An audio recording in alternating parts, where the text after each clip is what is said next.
রান্নাটা হচ্ছে একটা আর্ট। সেটা যদি চলমান গাড়ির মতন নিয়ে যায়, সেটা কি রান্না হলো?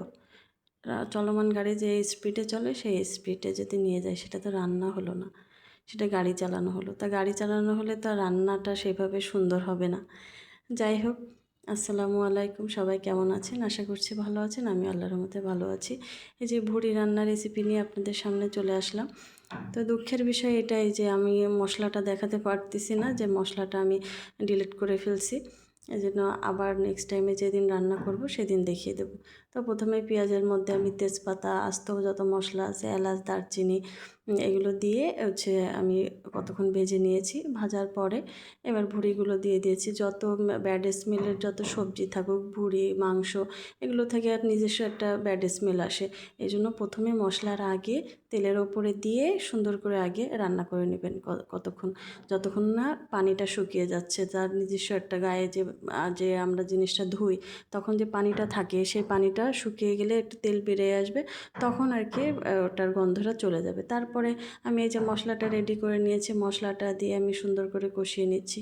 তা মশলাটার মধ্যে কি কি থাকে, গোশের মশলা তো আপনারা সবাই কম বেশি জানেন, যে আদা, রসুন, জিরা, গরম মশলা, এগুলাই। এছাড়া তো আর বাড়তি কোনো মশলা না। আর পেঁয়াজটা আমি কুচি করে দিই গোশে, ভুঁড়িতে, এগুলোতে আমি কুচি করে দিই, বাটাটা দিই না।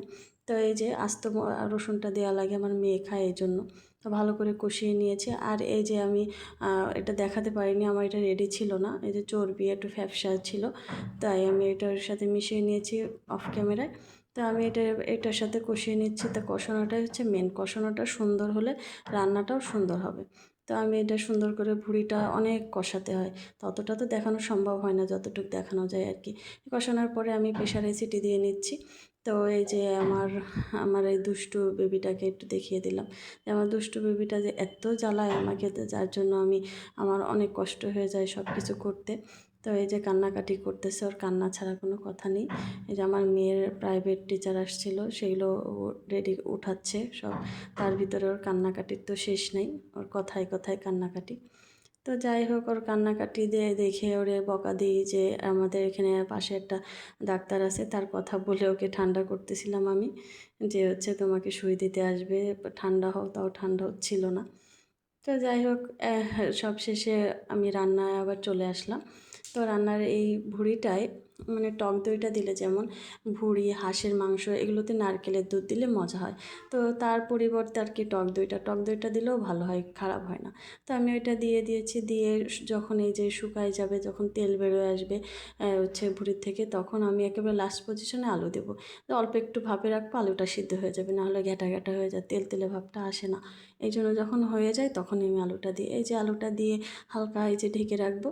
এই যে তারপরে এই যে আমার ভুঁড়ির ফাইনাল লুকটা, এই যে দেখেন তো কত সুন্দর হয়েছে, তেল বের হয়ে গিয়েছে। আর এখন আমার ভুঁড়িটা ফাইনালি শেষ, আর এখন আমার ভুঁড়ি রান্নাটাও শেষ। তো আপনাদের কাছে কেমন লেগেছে বলবেন। এই যে দুপুরবেলা ভুঁড়ি দিয়ে খাওয়াটা তো অনেক মজার, অনেক মজাদার। কার কার ভালো লাগে আমাকে একটু কমেন্টস করে জানাবেন, তাহলে আমারও ভালো লাগবে।